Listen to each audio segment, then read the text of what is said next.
Hey everybody, thank you for joining us for today's episode of Real Estate Disruptors. Today we got my good buddy Sam Primm with Faster Freedom. He flew in from St. Louis, Missouri to talk about how he built a $20 million portfolio without using a single dollar of his own money. If this is your first time tuning in, I'm Steve Trang, sales trainer for some of the top wholesalers in the country, and I'm on a mission to create 100 millionaires. Question I get all the time is how to become one of the 100 millionaires. The information on this podcast alone is enough to help you become a millionaire in the next 5 to 7 years if you will take consistent action. If you want to get there faster, please send me a DM on Instagram and we'll see if we can help you get there. If you get value out of the show, please tag her from below, share this episode right now. That way we can all grow together. And this is a live show, so please ask your questions for Sam to answer. You ready? Yeah, that was hard for me not to interrupt you. You did good. Thank you. All right, so first question is, what got you into real estate? So I had a full-time job out of school and was making pretty good money, but I kind of looked ahead and it wasn't going to be enough for me in general. I wasn't going to be able to create enough wealth. I kind of want to make an impact and be able to impact my family for generations, and it's impossible to do that, work for somebody else, and real estate was the next best thing that I saw that creates wealth and creates millionaires, so I decided to get into it. So you went to college? Yep. Graduated? Yep. When did you graduate? 2011. 2011, so you're a youngin'. Mm-hmm. You go and get your regular W-2 job like you're supposed to. Mm-hmm.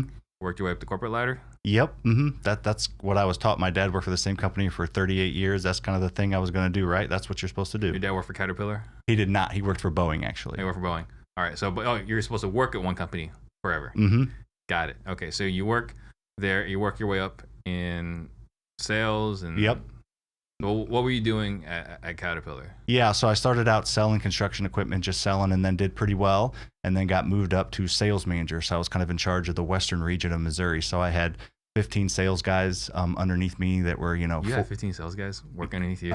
all 45 to like 55, all a lot older than me. I was 25 at the time. How was that dynamic? It was pretty good because I'm, not a micromanager, and just, if they do their job, I'll, you kind of lay off them. It's spread out, so it's not like I was in their office every day. Just kind of slowly went and visited them and kind of helped them where I could, help them get support from Caterpillar, kind of just almost a liaison, just helping them do their thing. I'm not going to tell them how to sell. They've been selling longer than I had. But there must have been something that management saw in you, put a younger person in charge of all these much older folks, people that are old enough to be your dad. Yeah, no, they were. I just had done pretty well in, I had the degree that helped. I had a master's degree, and then I was doing pretty well in the sales. My territory when I took over was like 3 or 4 million, and then I was doing like 10 or 12 million a year. So I doubled, tripled, or quadrupled sales. And then, they could tell by all our systems and everything that I was organized and, kind of a little bit more organized of a sales guy, as opposed to some good sales guys, right, are all over the place. You know better than I do. And organization. Notes are for suckers. Yeah. And keeping, exactly. So the fact I kind of did all that, I think they were like, well, he can, be organized enough to manage them. So. What was your master's degree in? Just MBA with emphasis in marketing. So. All right. So you're moving up. You're doing really well. How long did you stay at Caterpillar? From 2011 to 2018, so 7 years. 7 years. Mm-hmm. Man, it wasn't even that long ago that you quit. In 2018, yep, correct. Okay, so I think what's really interesting here, and I really want to emphasize this, how much did you make when you quit? How much were you making a year when you quit? $250,000. $250,000. Mm-hmm. What was going through your mind to say that this is not enough to create wealth? Because I kind of just did the simple math in my head. I was making a couple $100,000 at a year at 25. So I'll work till I'm 55, retire early. I'll have, several million in a 401k or an IRA. And then I'll have a good retirement. And then my daughter, she'll get 2 or 3 million when I, move on. But that wasn't enough for me. I wanted to do more. I want to own 100 million. And I'm going to own 100 million in real estate in the next 5 years. And I'm going to make 5-10 times that, and just keep doubling. So I don't know what the word is, but I just wanted more. I wanted to create a bigger impact, and even making a lot of money working for a good company like Caterpillar, the job that you like just doesn't do it. It just simply doesn't do it. What gave you the confidence that you can do better than $250,000 a year? Stupidity, probably. Ignorance, vanity. I don't know. Probably just, I'd been investing in real estate for the past 3 or 4 years before that. So I had started already doing it. Okay, so you're down that road. Yeah, I was already down that road. Me and my business partner, Lucas, we had probably 25 rentals. and we had, done probably 10 wholesales and done, probably 30 flips. So I had experience and knew the possibilities. And then that was all on the side. So what would happen if I focused an entire day on growing real estate? So you had something to not necessarily parlay, but kind of evaluate your decision. Correct. It was kind of strategic at the right time. We had a couple wholesales in escrow. We had, a couple flips getting ready to go. So it was kind of the right time to do it and make that leap, because that was eventually what I wanted to do. It was sooner than I thought, but it was the right time. I don't suggest people quitting their job and just going full at it. Yeah, because I'm thinking right now, timeline, because your daughter is like 5. Mm-hmm. So you're already married and a child when you quit. Yeah, she was, I guess, like 1.5 or 2. Yeah. Yeah, and I just put in a pool, like all this, like it wasn't the most ideal time in my life, but it was the most ideal time in my life. So who was in your ear trying to tell you, like, Sam, what are you thinking? A lot of people. My friends and family knew the job I had, and they were, all of that mindset of, you have an incredible job. Don't screw this up. Your setup, I was the vice president. I was who I reported to as sales. And like, that was kind of where they were pigeonholing me to go. But just going into that office all day, every day for, 8-10 hours a day just wasn't fun for me. I was making the company, I think the profit the company was making was probably 7 or 8 million. And I was bringing home, a good chunk of it, but wasn't that enough. The way I always describe that is kind of like soul sucking. Mm-hmm. What were your parents saying? They were as supportive as they could be. That made them very uncomfortable, because our first private lender was a family friend, and that made them extremely uncomfortable. And just mixing business and family and all that wasn't, they're extremely supportive parents. But mom's a teacher, dad's an engineer, like the most prototypical like childhood you could have, right? Mm-hmm. Happy, everything. But it was definitely veered away from the path that I think they envisioned for me. They were supportive as they could be. I did hear, my mom told me like a year after I quit, my dad he's going to be living in our basement one of these days. So he didn't tell me that though. But overall, yeah, they were as supportive as they could be. They supported even though they didn't necessarily have full faith. I could tell they weren't very excited about it, but they were as supportive as they could be. Yeah. And the only reason why I want to push on this is because there are a lot of people with jobs, and they're like, when's the right time to quit? Should I quit? I remember when I quit Intel, I had so many people saying like, I wish I was in your position, but I can't quit my job because I have a wife and kids, and that's the reason why I can't do this. Mm-hmm. Clearly that was not what was going through your head. No, and honestly, the older people that worked at the Fabian Caterpillar where I worked were like, lucky. I wish I was 20 years younger and did what you did. And it was kind of the people my age or younger that were like, you're an idiot for quitting. But the older people like, you don't want to be doing this for the next 30 years. Like, I'm getting ready to retire and get out. Yeah. So yeah, it was definitely risky. I think it shocked a lot of people. My boss cried a little bit when I told him I was quitting. Yeah. So I asked him, I said, do you play baseball? He said, not anymore. I said, can you hit a curveball? Because I got a curveball for you. And then I told him and started coming out. All right. So you already had a track record. So then let's talk about your first real estate deal. Mm-hmm. So first deal was just a rental property. I didn't know about, I don't know if we're going to get details. I didn't know about cash-out refinance at the time. So I thought you had to put 20% down on every rental. So we borrowed money from a private lender to flip a house, and I was going to take that profit and put 20% down on a rental. So I kind of thought you had to flip a house, then a rental, flip a house, then a rental. But during the rehab process, went to a local meetup and learned about, the BRRRR method and 8% cash out refinances. And that property was a perfect rental. So we ended up just keeping it. And then I think we did one that first year. You were 50-50 with Lucas from day one. Mm-hmm, yep, 50-50 from day one, still to this day. Yeah. So one property that first year, I think, and then maybe 3 the next year. So, 99% of what I've done has really all been the last 3-4 years. So we kind of started out slow, then built momentum and quit at the right time. How did you find that first deal?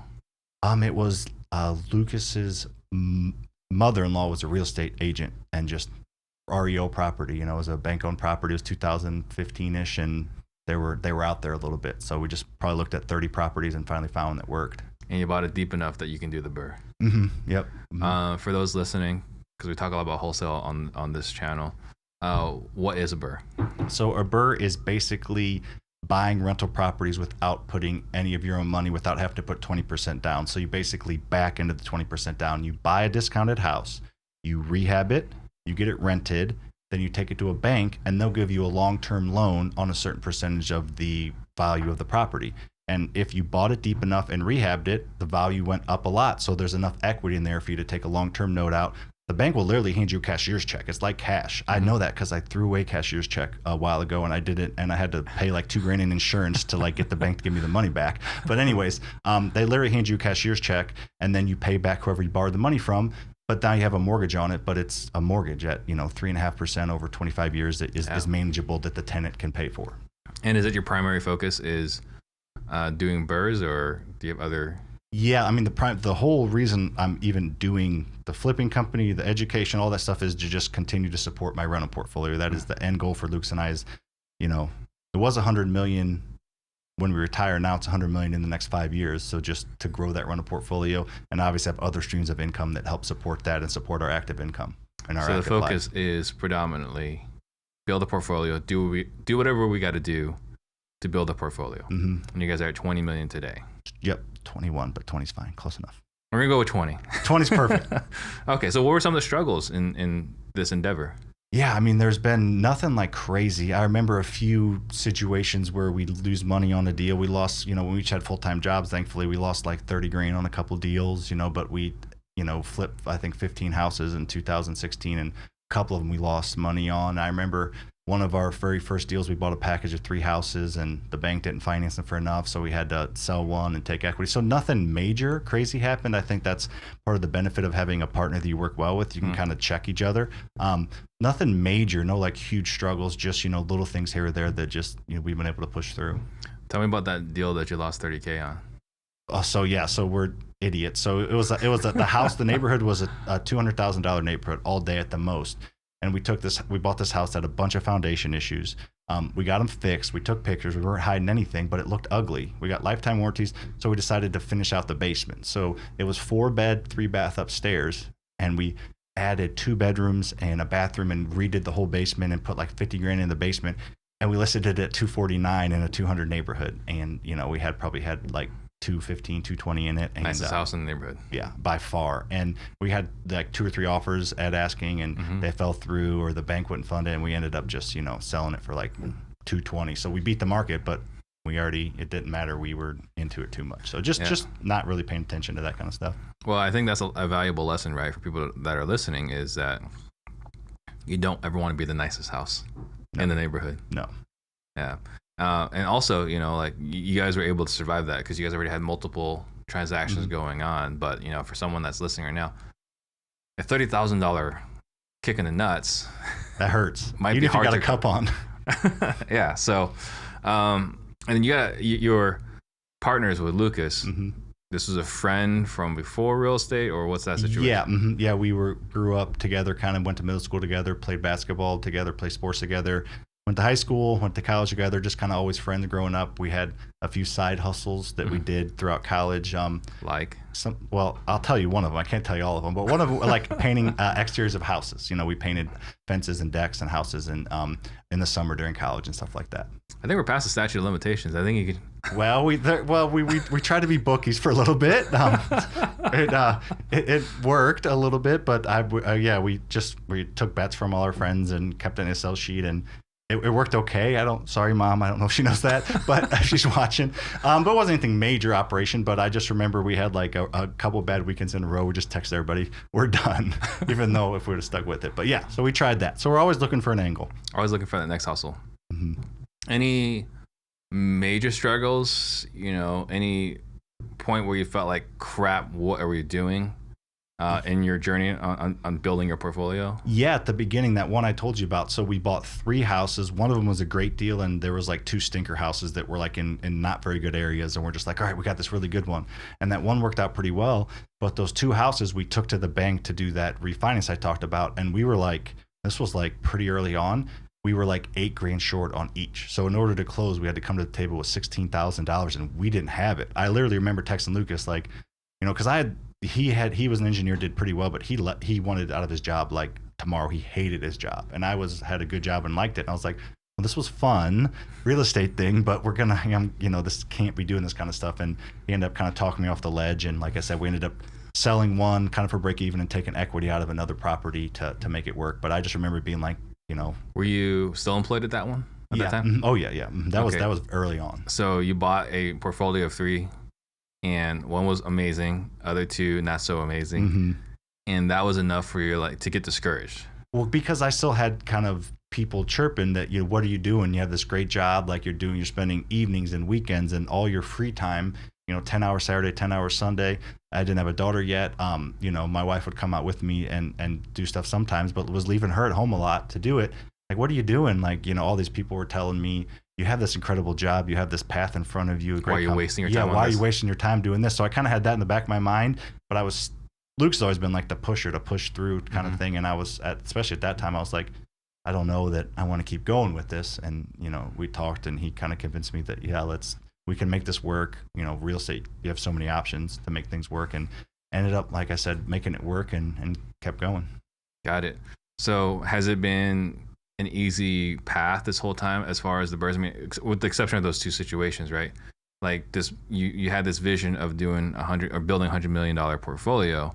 Has it been pretty smooth and seamless along the way? It really has been pretty smooth and seamless. We're fortunate enough from like 2014, 15 to now, the market's been insane. So even if you don't really buy it exactly right, if it's a 4 or 5 month rehab, it took longer than you thought, the house went up 10% in value or 8%, whatever it was. So it's really been pretty smooth because I feel like we're crazy. We like to buy everything we can, but the numbers got to make sense. Like everything cash flows on paper to $250 a month.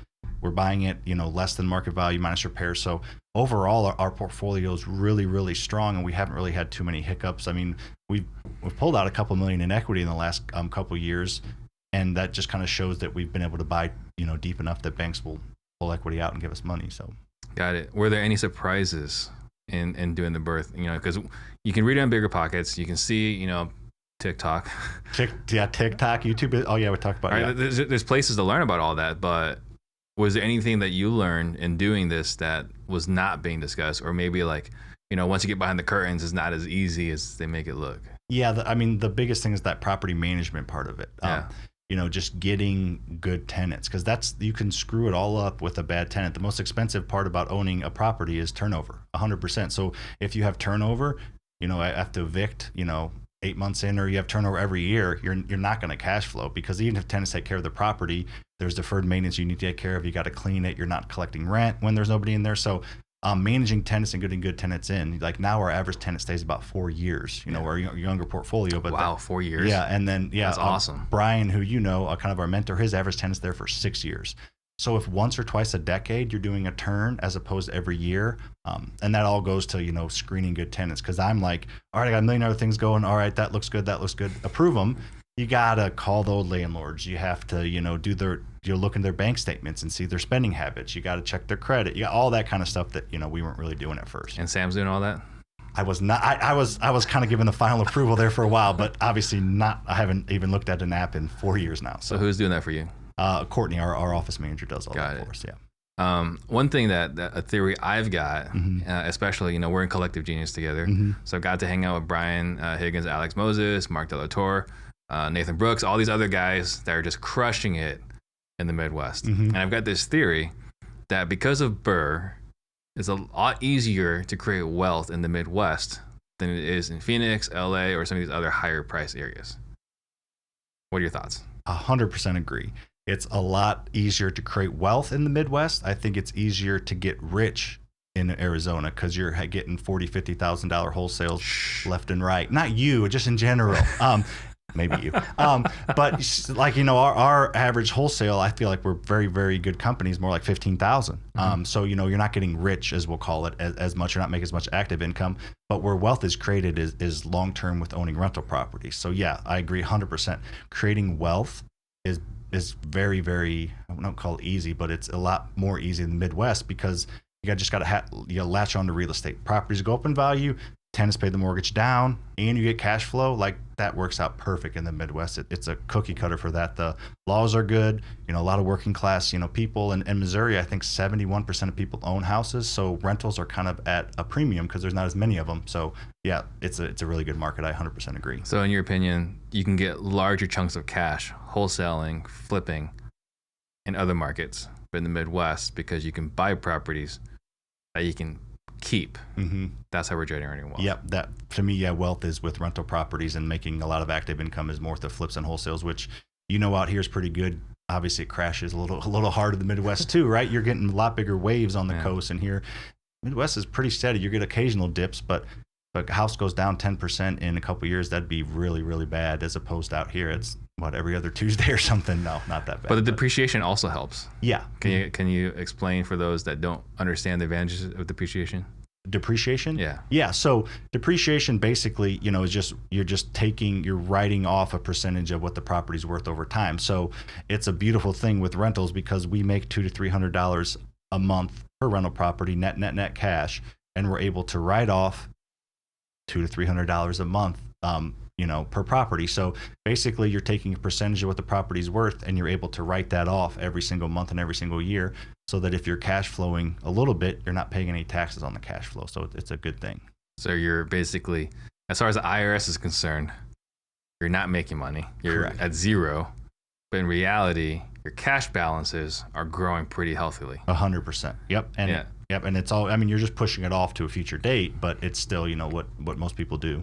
And there's also that element of a cash-out refi. Mm-hmm. Which is pretty nice. Yeah. If you buy a good enough deal. Yeah. And you can do your whole portfolio. So we've taken advantage of this crazy market. About 2 months ago, we did a $1.4 million cash-out refinance. $1.4 million, tax-free or tax-deferred, however you look at, pay zero taxes on our 2021 tax return because the market's gone up in value. Our tenants have paid their mortgage down, so we have millions in equity. Let's take $1.5 million of that and pay off houses, which we did, so we can have some security there, put some in the bank, and then pay off some lenders. So there's just so much value that goes into owning rental properties over a short or long period of time that it's, in my opinion, the only way to actually create long-term wealth. So you're able to pull out $1.4 million in equity, mm-hmm. put it basically in your pockets mm-hmm. without paying Uncle Sam a dime. Not one dime. Yeah. That's beautiful. The power of real estate. Yeah, so eventually down the line, like I said, you'll have to pay taxes on it, or you can 1031 it, or whatever it is. But the whole goal is I'm going to hopefully make more money every single year. So if I'm kind of deferring taxes to if and when I do have to pay them, I'll be making more, so it won't be as big of a hit kind of thing. So yeah, and I'm slowly learning. This is a completely side point, but I'm slowly learning like the ultra wealthy don't have income, right? They just wait for things to appreciate, take out loans. 100% right. Yeah. So it's incredible.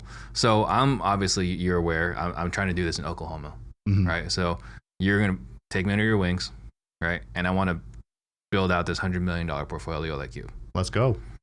What's the first thing I do? The first thing you do is, I'm sure you're already kind of doing this, is you have to make local connections. So there's two things that I think you have to do when you want to get started. One is you have to make local connections, and it's, virtual for you, which a lot of people invest virtually, especially on the West Coast. So there's no problem with that, but you have to get to know people in your market. Everyone thinks they can do it on their own. You have to know people to buy houses from, sell houses to, contractors, lenders, all those people. So you have to get to know your local real estate investors, either where you're investing, when you live, or where you're investing. So joining the Facebook groups, the meetups, all that stuff is a must. Like, you have to do that. And then the other thing is, this as good or better than I do, you need to get some kind of mentor. Mm-hmm. Like, why wouldn't you, take the path of least resistance that somebody else has already laid out for you? Literally, don't do this, do this, don't do this, do this. All right, you just saved 40 grand. Like, why wouldn't you do that? So just leaning on other people that have been there, and then getting to know your local market, and you will be miles ahead of your competition. Got it. So are you buying directly from sellers, or are you buying from your network, or both? Both. Yeah. So both. So, as far as the rental properties, we're buying pretty much all of them from our flipping company. But as far as our flipping company goes, we talked earlier, I think we'll do about 230 houses this year. And I think like 130, 140 of them are going to be from our network. No dollars in marketing spend. 130 to 140 flips will come from network. From $0 in marketing spend. And then the other powerful. 100 or so will come from marketing and direct to seller, like you mentioned. So about 50, 60% is coming from people in your community, whether from RIAs, or I guess, how are you connecting them? Yeah, it's other wholesalers that, need somebody that has money to come because they're in a pinch, or real estate agents.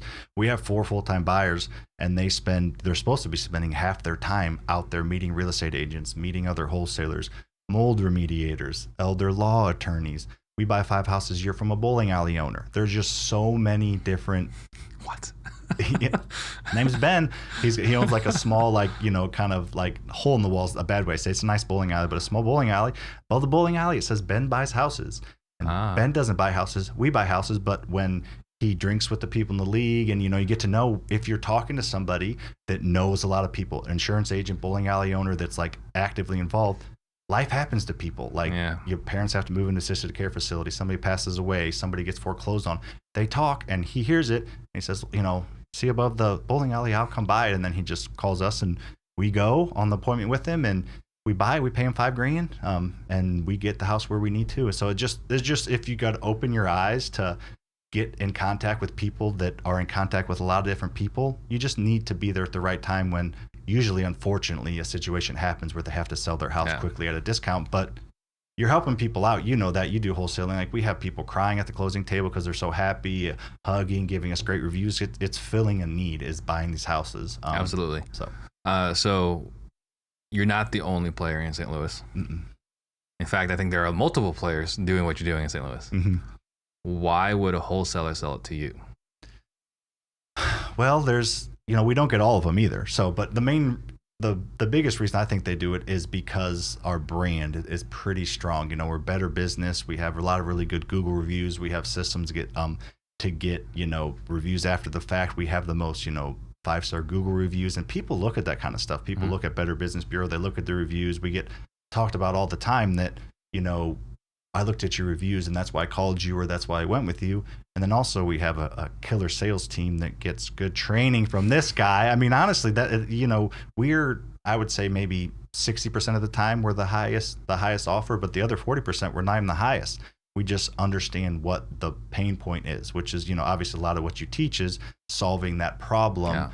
It could be, I have a bunch of stuff in my house that I don't want to get out. Well, okay, just leave it there. Whatever it may be. Or I want to live in the house for 2 weeks after to get, some stuff out. And we're like, okay, you sign this legal document saying you'll be out after 2 weeks. All this eviction stuff aside, you'll be out after 2 weeks, and legally we can, get them out. So just figuring out what the solution is, and not just saying here's the offer, see ya kind of thing. So there's a lot that goes into that. Yeah, a lot of connecting.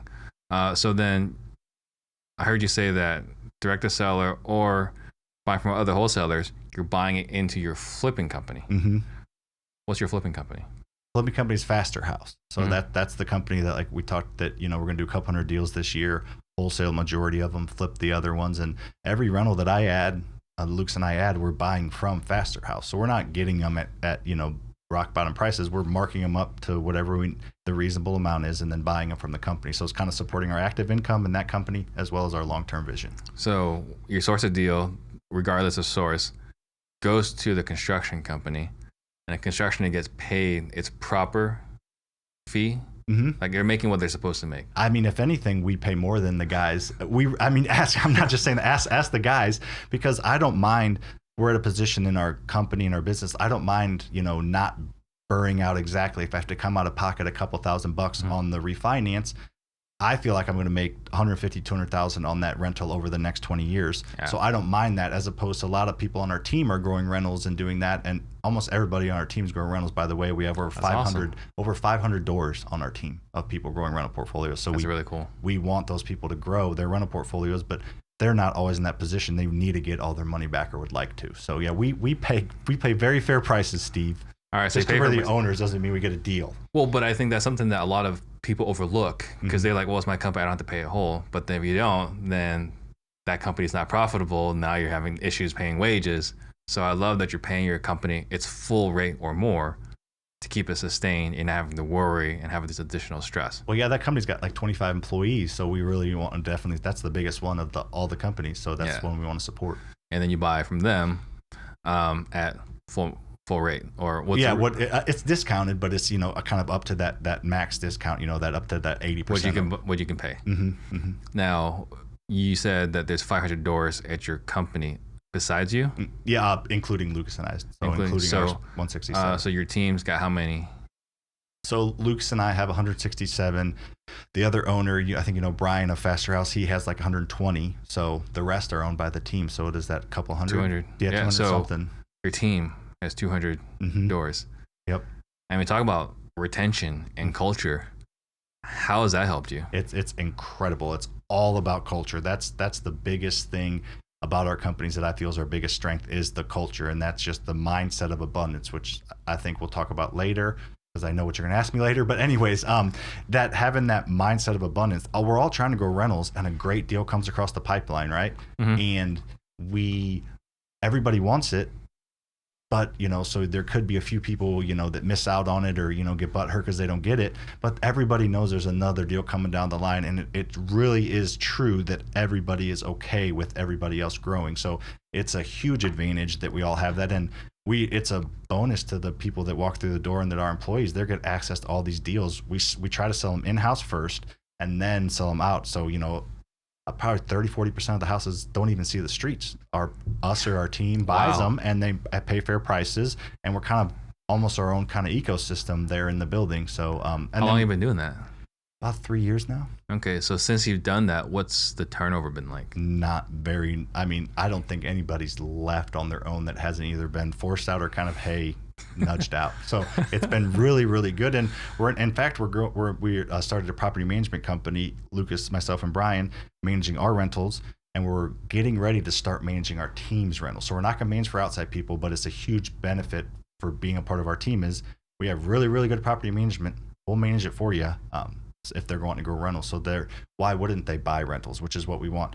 We got the sources to them. We got the funding too, and then we'll manage them after the fact. So our goal is to have everybody keep growing their rental portfolios. I love it. And that's something that we want to push as well. We're not pushing it as well in Phoenix, but that's something that we're actively working on, going to Oklahoma and so on. The abundance component, can you talk about that? Yeah, it's just one of our core values is having that mindset of abundance. And it's not just something you talk about, it's something we hire by for sure. And it's something you unfortunately sometimes have to fire by people that don't have that mindset of abundance. Because if everybody has it, then it's kind of just it's not like it's pretty harmonious, not hippie environment, but kind of like everything's okay. There's no pressure. There's none of that. Everybody's just, all right, okay, well, I'll get the next one kind of thing, as opposed to one or two people kind of trying to stab somebody in the back or go around and do that. That's pretty apparent when those people are there, and that's pretty easy to spot them because it's not like half and half, half people doing this, that. So it's pretty easy to spot those people. Got it. And then at some point you grew a bunch of social media followers. Tell me about that journey. Yeah. So, we have our rentals, we have the flipping company, and then Lucas and I are, part owners in both of those. And then we were both running the flipping company. It was kind of, we weren't tapping into our full potential. So it was kind of like a divide and conquer thing. Education's obviously a great space to get into if you know what you're talking about. So Lucas ran the flipping company, Faster House, and the farther I get away from that company, the more money they make. So I'm good with that. So we were both running it together. So he's crushing it. They're record-breaking months every month. And then, I started growing a social media following just because I just wanted to do education and grow a brand. That's all I really knew.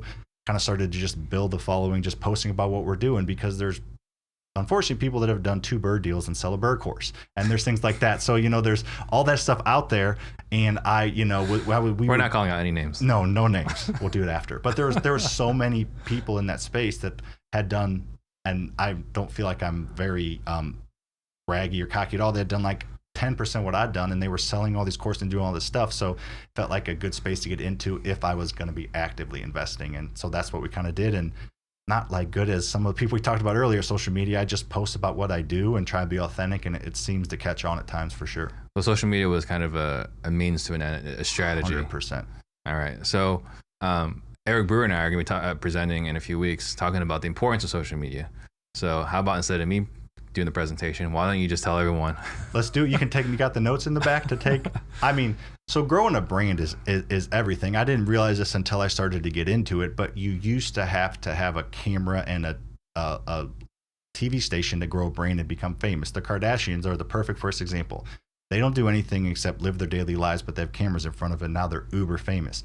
You can do it now, though, with your phone. So having a brand is never going to be a bad thing. I mean, I'm speaking to the choir with you, but the more eyeballs you have, the more influence you'll have, and therefore the more money you'll make. And it just opens up so many possibilities. I'm sure you get it too. I get 3 or 4 different brands a week reaching out for me to do some type of paid advertising on TikTok or Instagram. And just having that following is only going to get more and more important. Directors are hiring actors. They're quoted hiring actors with bigger social media followings over their acting skills, because just having that brand is so important, and it's just going to get more and more important going forward. So behind that for sure. Yeah, and I think that was kind of what was fascinating, like The Rock, right? Like he's, not to take anything away from him as an actor, but he said, I want to be the highest paid male actor. How am I going to do this? I'm going to have the most Instagram followers. And he actively just pursued building out his Instagram. And now he's the highest paid male actor. Yeah, I love him, but he's not the most talented actor. I mean, I think he's pretty talented he plays his role well. He's not like he's a horrible actor, but right. Yeah, you're right, 100%. So it's just growing that brain is going to, I think it's going to be more and more apparent going forward and more important. So why did you start with TikTok? Because I was wanting to grow my YouTube. My YouTube, starting a YouTube channel is really hard at first. Even if you kind of got really cool stuff to talk about, it's just really hard with, it's just such a saturated space. The entire reason I started Instagram was to push people to YouTube. I think I started YouTube in like February, March of 2020, and it was slow going. It was doing okay. So then come summer, June, July of 2020, I started TikTok, and a little bit easier, not saturated space. You can do a video quickly. You don't need to edit it as much. It's just much easier to do. And it just kind of started to gain traction and kind of really, really start to blow up. And then I started Instagram. So now I'm kind of juggling all three. Yeah. All three of their space. But any tips for someone that's, they're watching this right now and they're like, well, okay, I need to get you got 1.2, 1.3. Where are you at now? We're about 2,000 away from 1.2. I just looked, so we're close to be maybe be 1.2 by the time I pick my phone up, but right at that 1.2. Yeah. So 1.2. So any recommendations for someone right now that they want to start the TikTok path? What would you recommend? Do it, because it's going to be weird. I still don't love it all the time. Nobody believes me. I don't love having a camera in my face all the time, but just do it, and it's going to be weird. It's going to be uncomfortable. Your first 10 videos are going to suck. No one's going to watch them. But this smart Asian man who doesn't have much of a jumper told me one time that if it sucks, nobody watches it. So who cares, right? So don't worry about your feelings, because no one cares. Yeah, no one's watching it, and no one's watching it. It's got 100 views, so only 100 people saw that it was not good. The other, all the people didn't see it. So just do it, and then tactical things are just, you got to get their attention right away. I would do shorter videos at first. Like some of my bigger ones are 30, 40 seconds, but for my first 50 videos, if I went back, I would make them 20 seconds or less and just try to get people's attention right away, and then just play with stuff. They're not all of them are gonna blow up. Just do it. And what I did was, everybody made fun of me for doing TikTok, because they're like, especially back then. Now it's definitely become a little more mainstream. But I said, I'm gonna make one video a day for 30 days, and then if it does well, I'm gonna keep going. If it doesn't, I'm gonna stop it. And then I think my 5th video got like 100,000 views, which was insane for me, because my YouTubes were getting 80 views, 100 views. So I get their short views, but they're still views. So kind of got me hooked then. Awesome. Very cool. And then along the way, we started doing group texting. Me, you, Khang, and Ryan.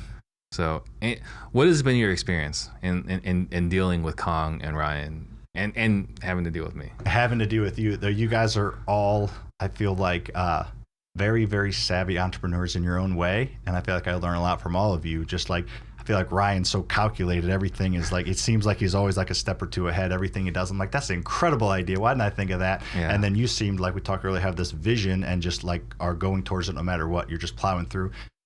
And then Khang, he's just a nut is what he is. I'm sure you too. I text him like probably 2 or 3 times a week. They're voice messages, because he's not the best at texting, and he just screams in the voice message just like he does on camera. He's the exact same on off camera, and he's just fun, and he gives tips on things, and he's pretty strategical and calculated too. You wouldn't maybe know that just when you see him yelling and screaming at people, but you guys are all just good entrepreneurs that I learned from, and I'm just there, like I said a million times, for the, to kind of get the diversity in it. Yeah, the token white guy is what you said. The token white guy, I'll take it. And Khang, I think, is very easy to underestimate. Right? He doesn't seem like he's got a plan, but he's got a plan. Yeah. He knows exactly what he's executing. Exactly what it is. And he's efficient, and he's very, he's very frugal as far as his spending. Like his like profit to spend ratio, I'm sure, is insane. He's a very sharp business guy. So one thing that we haven't talked about yet is other people's money, right? Because we were talking about building a portfolio without using any of your own money. So I want to go do this. How do I build a portfolio without using my money? Yeah, so you're going to need to obviously reach out to short-term and long-term lenders. Those are the two things, the two buckets, short-term and long-term. So short-term is going to be private lenders, hard money lenders. your money, lines of credit you have, whatever that is to get the property purchased at a discount, like we talked about with the BRRRR method. So funding it with other people's money. Funding the initial purchase and rehab with other people's money, and then taking it to the bank long term, because banks don't want anything to do with a property that's not rented or lived in. They're not going to take risky. They're not going to take play. a risk. They're just not going to take a risk on a house that needs $30,000 worth of work. Some of them like underwrite and deny loans that, you know, have a couple inspection items missing from the county. So you have to so it just opens up a space for that short-term lending, which is harder private money usually. And then you take it to the bank for the long term. So those you know, small local banks are huge to work with. You're not really going to probably have these big banks to work with at first, but just getting other people's money and understanding how to leverage it. Like most people think, I'm not borrowing money from anybody. It's risky to borrow money. Paying cash, nobody gets wealthy paying cash for things unless they already have cash. That's just not how the world works. People don't think of it through like a business mindset. You think Amazon started out with cash? No, I guarantee Bezos had millions and millions of dollars from angel investors. Facebook, I know, started out with angel investors. You have to take money from other people and deploy that money into assets that produce cash and grow in value.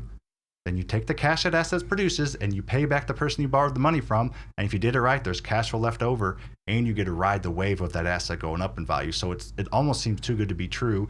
Like I'm borrowing money to buy something and what I bought is paying me every single month and I'm paying off the debt and I'm not the one paying it and you get to take advantage of the ride. It's pretty phenomenal if you can do it right. How are you sourcing the private money?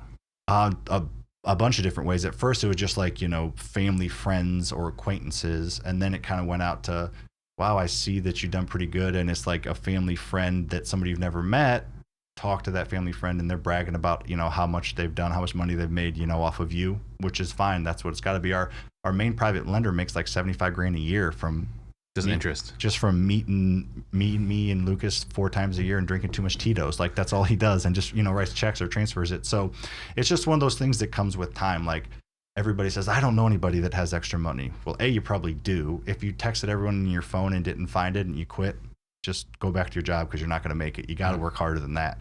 Not to yell at people like Khang. I got to get screaming, but you have to work harder than that. And you have to talk about it all the time. Talk about it at parties, talk about it with your friends, talk about it at family gatherings that you're wanting to invest in real estate. You don't always have to ask for money. Money will find you. There's way more money sitting on the sideline than there are deals, and it's not even close. You just got to find that money. And then worst case, just Google hard money lenders near me. They're there and they'll give you their money if it's a good deal. So we've got the skill to find good deals. There are people with money that don't have our skill set. 100%. And they're the ones that want to help us. And there's people that want to invest in real estate but don't want to do any of the work. They want to say that they invest in real estate, so they'll write you a check to say that and then get a healthy return on the other end. Exactly. And then this morning, you know, I'm getting ready for work, just having breakfast with the kids. So excited coffee. to talk to me, yeah. Super excited. And then I get a text from Corey Boatwright, and he's like, hey, check out this article. And I'm clicking on it as a Business Insider article. What is that about? Yeah, that was really, really cool. Actually, it's one of the cooler things that's happened to me in the education business is about a week and a half ago.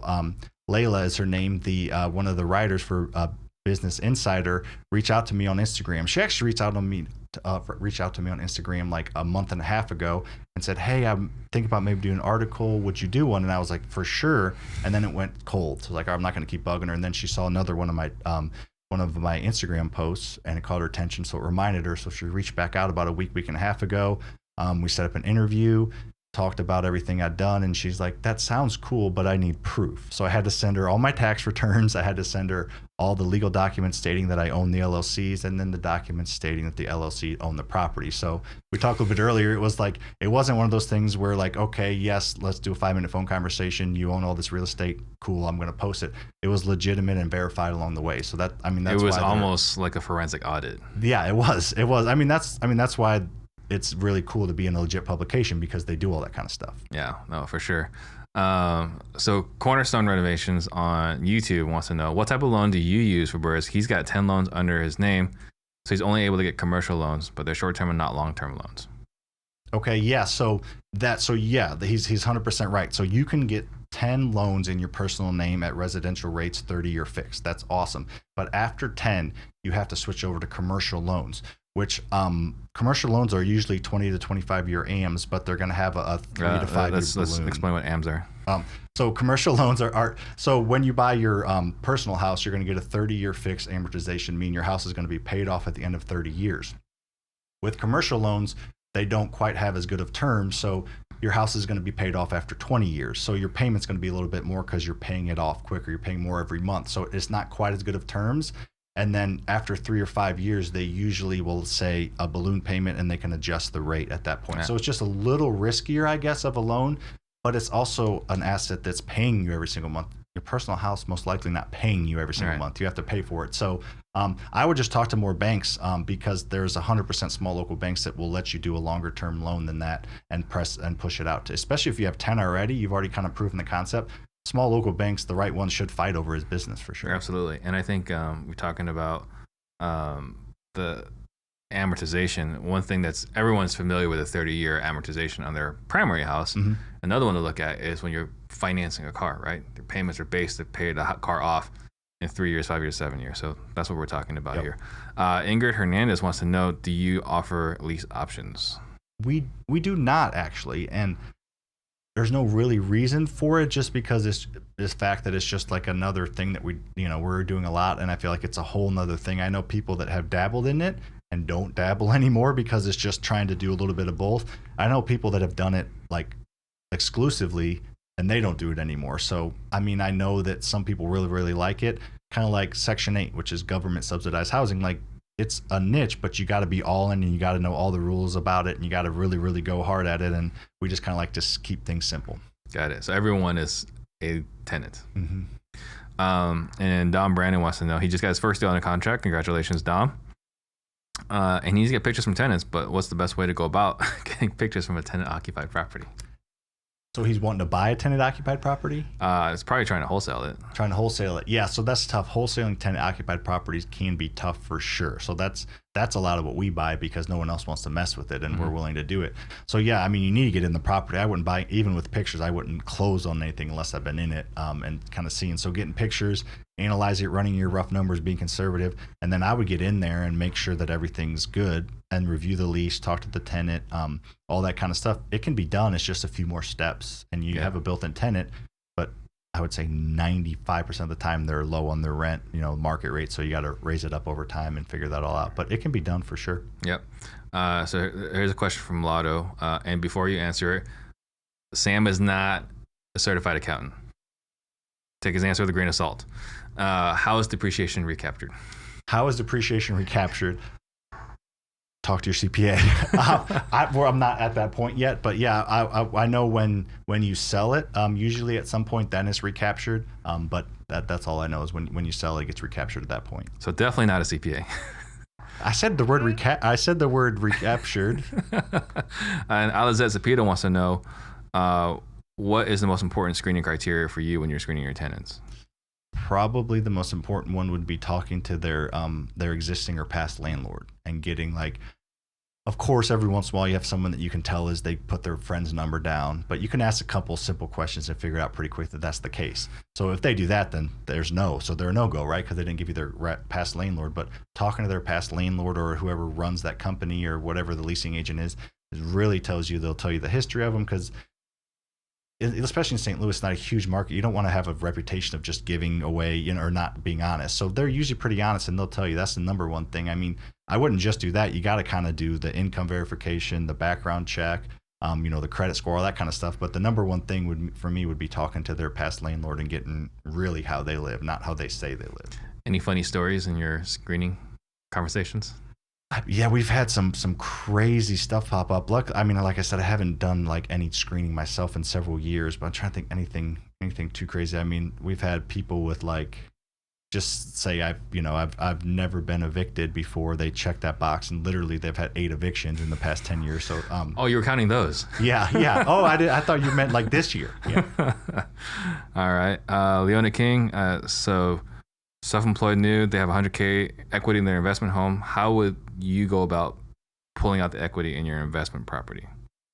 Yeah, so if you have the equity investment property, you just need to talk to whatever bank you're wanting to do the cash out on or the refinance on and figure out what they want. Self-employed isn't always a bad thing, especially if we're self-employed, but I have a steady income of W-2s coming in from multiple companies. So self-employed's only tricky when it's like right away after you've been established. It's not too bad, but just talk to the bank. Some banks will have different rules or what they'll do or what they won't do, but they'll just give you, a loan on the difference and give you out a cash out refinance. It's pretty simple. They pretty much take care of all of it. So. All right. And believe Steve wants to know, when you're working with a partner, or how do you suggest working with a partner when you're starting out? And neither of you have experience. Yeah, so I mean that's where we were when I started out. Luke's and everybody starts out with no experience, so like that's the definition of experience, So that's where everyone starts. So there's nothing wrong with that. I would say the biggest thing is making sure it's the right partner, making sure that you guys have established ground rules. Are you friends before? What does that look like? Does friendship come first? Like making sure you have those type of conversations and making sure there's kind of a yin to your yang. Like I'm a little bit more of the sales, marketing, negotiating, getting deals. Lucas is the operations, the systems, the processes, the engineer type. And at first we both did everything together, and that was fun. That was cool. That was really fun starting a business with your best friend, but we weren't very efficient. So then we divided and conquered and both went with our strengths, and we were able to grow like crazy because I'll do all of that part of the business. He'll do all that part of the business. I'm not checking on what he's doing. He's not checking what I'm doing because we have that trust and we're really able to get traction. So I would say make sure they're the right partner first, and then you're gonna make a ton of mistakes on the way. Just figure it out together and learn and grow, and just be willing to Monday morning quarterback, go back and look at the deals or what happened and make adjustments. Sounds like complementing each other as far as skill set's important to you. Yes. That was my yin and my yang, so that was a better way of saying it. Got it. And Cornerstone Renovations wants to know, what type of marketing are you guys doing? I imagine she's talking about as far as sourcing properties. Yeah, so we're doing, a little bit of all of it. We have TV commercials, we do direct mail, we do driving for dollars, we have Facebook ads, SEO, which is search engine optimization, meaning someone types in "sell my house fast Phoenix." Those top 5 spots are super, super valuable, and it takes a lot of different time of having a website that's been verified and approved and has a bunch of backlinks. So there's a lot that goes into it. And then, we do a little bit of Google AdWords. So we do a ton of different things, but for new people, I would suggest you don't have to spend, if you're looking to buy 5 to 10 houses a year, I wouldn't spend $1 in marketing. I would go out and network, because you can spend 10 hours a month networking and fill that 10 houses a year pretty easily. It's pretty amazing, right? If you just go out and talk to people, what you can do. And then Angel Q wants to know, when you're writing off depreciation and repairs, you're not showing your income. So how are you financing your properties with long-term debt? So not accounting again, but the banks know what to look for. That's it. You have your gross, what you're making, and then it depreciates from there, and then it gets to what you're actually paying taxes on. They know to look at the top of the line and see how much money you made. They know to look and see how much you made before depreciation. I was just talking about that Business Insider article earlier. I sent that over to them, and explained we have $330,000 of depreciation. Just so go to this line, this column, just so you see that, so we look at the income amount. It's not super impressive, but add back that 330, and that's what the rentals have done this year. So it's kind of just a way to they're smart enough to know that you're going to try to not show that much income so you don't pay taxes. Is that similar to stated income loans? Maybe. Maybe. So stated income loans, right? I mean, we had that whole crisis in 2008, right? They made that big movie, The Big Short, whatever. I just watched it the other day. I understand it now. When I watched it, when it came out, I didn't understand it. Now I understand it. Now it makes sense. So, stated income was one of the things that caused everyone to get into trouble, because you had a W-2 and you could tell the bank this is how much you're really making. Stated income was originally designed for people that were self-employed. Okay. So it sounds kind of like you're saying, here's my real income. Like, I know my W-2, my 1040 says this, but here's my real income. Yeah, but it's not like, and I heard stories of, it's not like whiting it out and just making up a number. It's a legit number that can be verified that's how much rent you've collected, because they can look at all the properties and see how much you have them making an income. So yeah. Lotto wants to know also, how do you know when to offer deals that come into your teams? I guess maybe how much to offer on those deals, or how does that work when your team's interested in buying your deals? Yeah, so as far as us buying deals off the team, the deals that come in from the other buyers. Yeah, so Faster House, right, is just finished renovating it. How does that process work from Faster House finishing it to everyone in your office getting to review that deal before you push it out? Okay, so we only sell houses to the team before we renovate. So we're not going to renovate for you. So it comes in, we're going to wholesale it out to the public. You guys got first shot at it. Do you want it? Go run your numbers. If we don't want it, you know, you guys, we don't take every good deal. Obviously, we want the team to get some, but then they make the choice to buy it before it's rehabbed, and then so it's just kind of a whoever offers the best, fairest terms, and you know is okay with not everybody gets every deal. So it's not a right of first refusal. It's not like Sam's looking at this and then Phil's looking at it. It's whoever makes the best offer. Yeah, pretty much. I mean, we have because we don't want to get sticky, but everyone does have that mindset of abundance. There is kind of a order of operations that it goes to, and kind of owners at the top of that owners. So we could, but we don't grab every deal, but it's more of, not everybody's looking to do, 5 deals a month like we are. Everybody just, a handful a year or 10 a year. And it just kind of seems to work out because of that mindset that we talked about earlier. Yeah. So Khang on YouTube also wants to know, I've done a few wholesale deals, but now I want to get a rental. Should I get a rental property first or Airbnb first? So I haven't gone the Airbnb route. I think we're gonna dip into that maybe next year or later this year when kind of some of this other purchase we've been doing settles. But I think it's whatever you want to do. I think the both of them have their positives and negatives. Airbnb, I would definitely suggest hiring that management out. It's just way more hands-on. Tenants moving in and out all the time. Very active work. That's not passive income. Well, unless you're hiring it out. Unless you're hiring it out. Yeah. So you get more income with Airbnbs, but it's a lot more work. You have to furnish it. You have to keep it. So I would probably suggest just the long-term rental. But I mean, that's not saying that's the right answer. Just because that's what I know and that's what I feel I'm comfortable with doesn't mean that's something that you have to do. But I love that they're wholesale and want to get into rentals. That's exciting. Well, that's the next logical step. So Robert Sturb was asking a question about good modeler of cash flows. Is there a good modeler of cash flows? Do you understand that question? Like a model to use for cash flow, maybe like a cash flow formula? Yeah. Robert, can you restate that question? I'm having a hard time understanding it. John Clash on YouTube wants to know, what are common terms for longer term private money loans? So longer term, so most private lenders aren't going to loan long term. They want to get their money in and out in like 6 months, maybe 8 months, something like that. But like longer term private, you can kind of have it however you want. Owner financing is an option. It's kind of like having a private lender, but that money that private lender that is most likely going to want to give you, they're going to want to have back. They're not going to want to give you $200,000 and get paid off over the next 10 years. I mean, maybe, but I would say a huge majority of private lenders are just going to want to get in and out, and especially at first. So it's a little bit like active income for them. Yeah, it is. And so that long-term private lending isn't a super common term, and I don't know a ton of them that do it that way. Right. And then the friendly investors wants to know, does credit score come into play when you're doing your BRRRRs? Oh yeah, 100%. So you don't have to have like an 800 credit score. I usually tell people mid 600s is probably good enough. So if you have a credit score below that, your options are, wholesale and fix and flip and, pay a company to raise your credit score essentially, or partner with someone with a good credit score. A lot of people do that. A lot of people with credit score is, the high 500s, they're going to partner with somebody.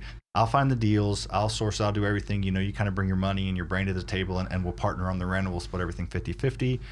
A year or two down the line, your credit score is up and you guys can separate your partnership and have 10 rentals together, or you can continue to grow together if it worked out. So if you really need rentals right now, don't have that credit score, you're probably gonna have to partner with somebody. Yeah. And Enrique Benton wants to know, should you take a conventional loan out for a bank to do a BRRRR, or should you stick with finding an investor to front the money first? Yeah, so you can't take a conventional loan out with the bank to do the BRRRR. So at the beginning, you're gonna have to use an investor's money at first. Banks don't want anything to do with properties that need work. Even like the riskier banks that will take on deals, that they're not going to want to lend you $100,000 on a house that needs $50,000 worth of work. They're going to lend you what it's a percentage of what it's worth after it's fixed up and rented. They want to see income coming in. They want to know that their money's going to get, their bank's note's going to get paid. Right. And then you've got a couple hundred properties. Kai wants to know, are you keeping it in different LLCs, one LLC? What is your structure? Yeah, so I think the structure is one of those things where I don't know if there's a right or wrong answer.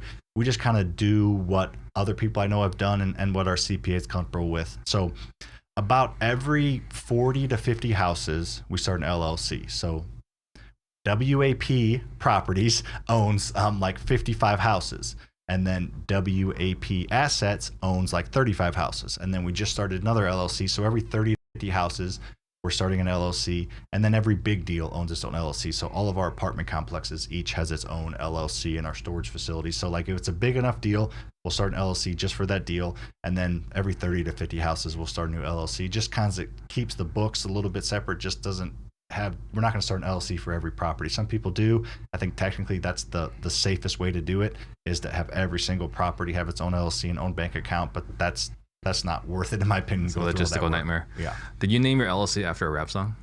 Yeah, I did. No, we're actually suing Cardi B because she took our name. That WAP, WAP, all that stuff it was such a bad name, because so many, even before the Cardi B song came out, so many different people, you know, the Italian thing, which isn't even, that's WOP. So yeah, all that kind of differently. It's not even the same thing. It was Walls and Primm is what we did it, because WP Properties was taken when we were setting up at LegalZoom at the bar before a softball game, several beers deep. Just WP Properties were taken, so we did WAP, not even thinking.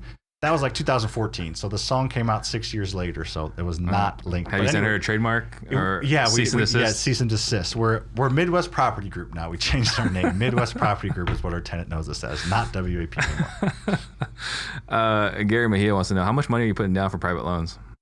None. I mean, that's how most private loans work. I get that a lot. Like a hard money lender, private money lender will want me to have skin in the game.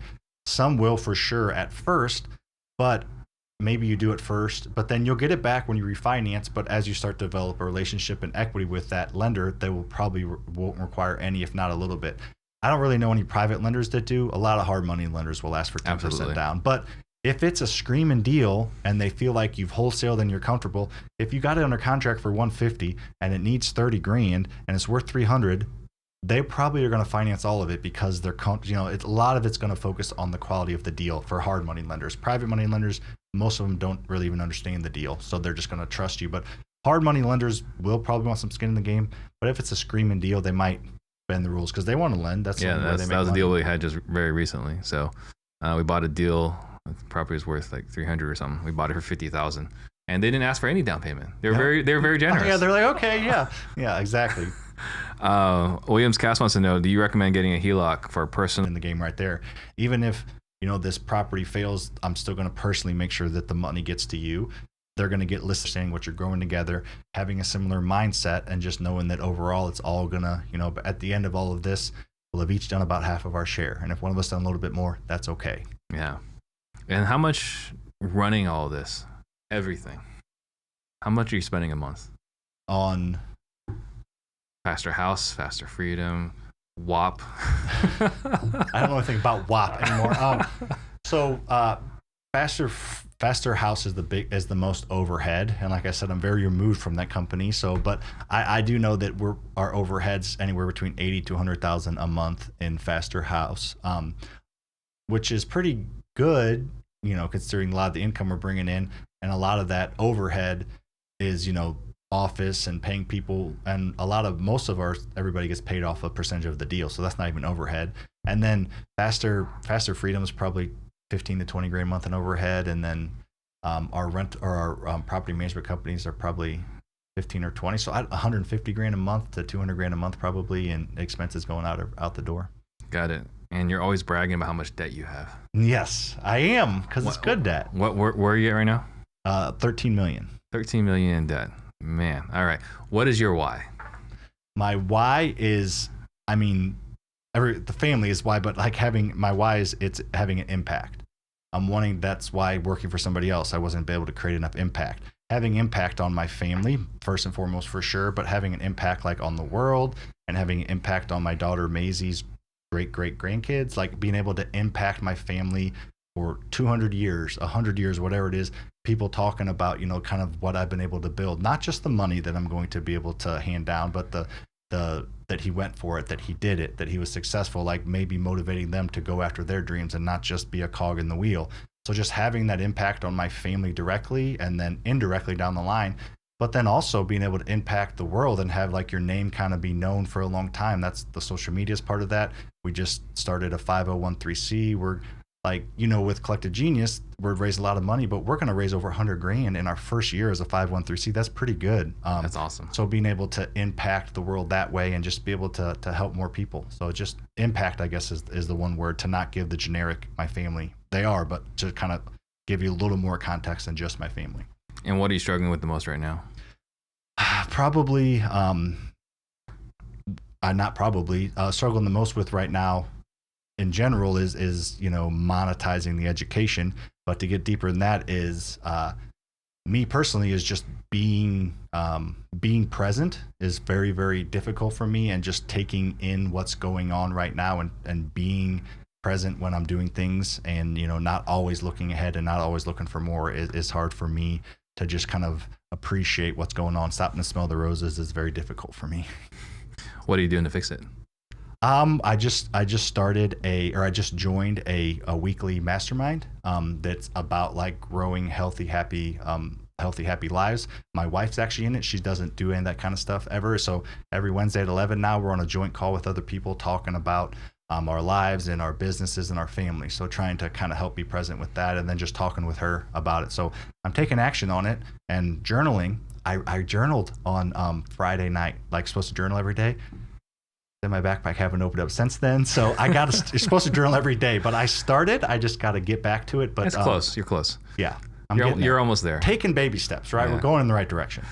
So Robert actually posted in the Facebook video is the modeler is basically the amortization schedule, as well as determining, I guess, what the return on investment and so on. So yeah, we've created our own, and it's a really, really robust calculator that you take. It's a rehab calculator. You put all the rehab in it, calculates your entire rehab, including your holding costs, your owning costs, your utilities, all that, and then it pushes it to the max allowable awful formula, and then that pushes the cash flow. So we have a huge, robust calculator that's like 6 tabs wide that we use to do it.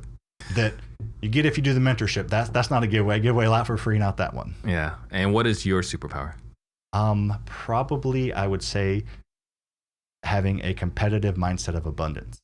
Because I feel like a lot of people are competitive and they want to step on your throat, and I win, you lose. That's the only way this works. Never split the difference kind of a mindset. Mm-hmm. And then a lot of people are like, have that mindset of abundance, and they kind of get stepped on, and then, people kind of take advantage of them. So I'm extremely competitive, but I don't want you to fail for me to win. I want to have more Instagram followers than you. I want yours to grow. I just want mine to grow faster. So being able to have a very, very competitive nature, but understand that there's enough out there for everybody. I feel like that is, I wouldn't call it rare. I'm not trying to say that, but usually the people that are super, super competitive don't have that mindset of abundance. And usually people that have mindset of abundance aren't really competitive. It's like, whatever. So just having a pretty decent mixture of both, I think really helps me truly want to be better, but truly want others to be better as well. So the gauntlet's been laid down here. You and I are having a competition. Okay. To figure out who's more abundant. Okay. So let this be the record. What's the greatest lesson you've learned? The greatest lesson I've learned, I don't know if that was on the sheet before, but no, I'm kidding. The greatest lesson I've learned is probably that the more, and it's true, it sounds corny, but literally the more that you give, the more you get. It sounds completely counterintuitive. The more information I give for free.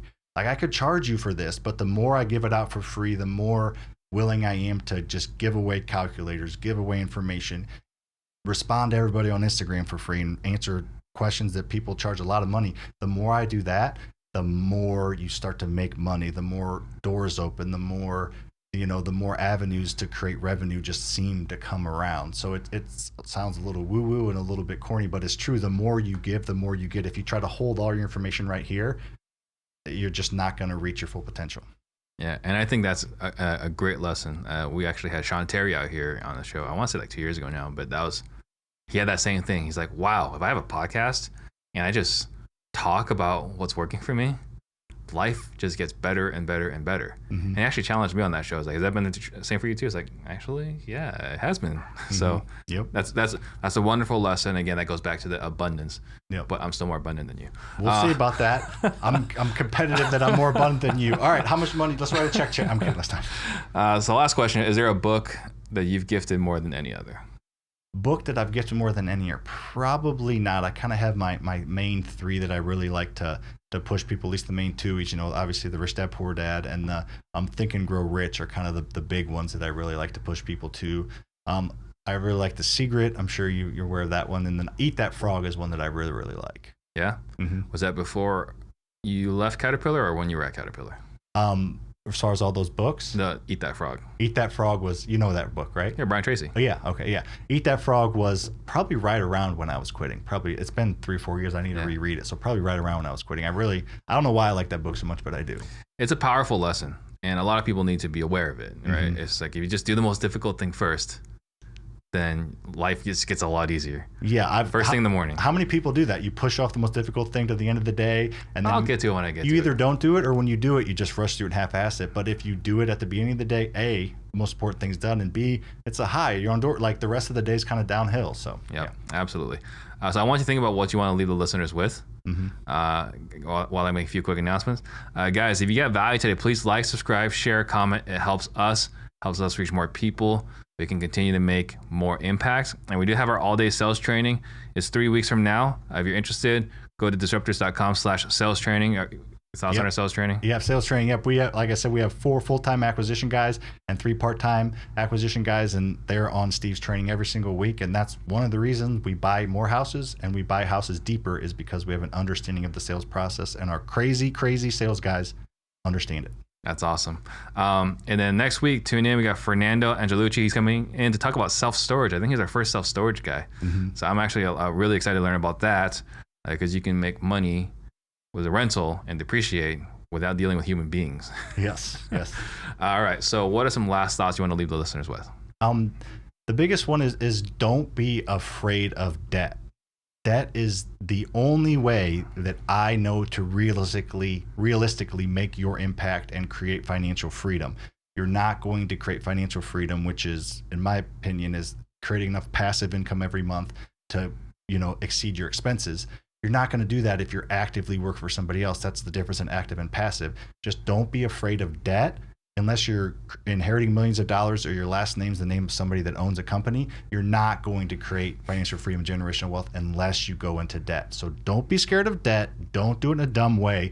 But if you understand how to leverage debt, your life will change in an instant. It really will. If you understand how to properly leverage debt, you can create wealth, and a lot sooner than you think. How can someone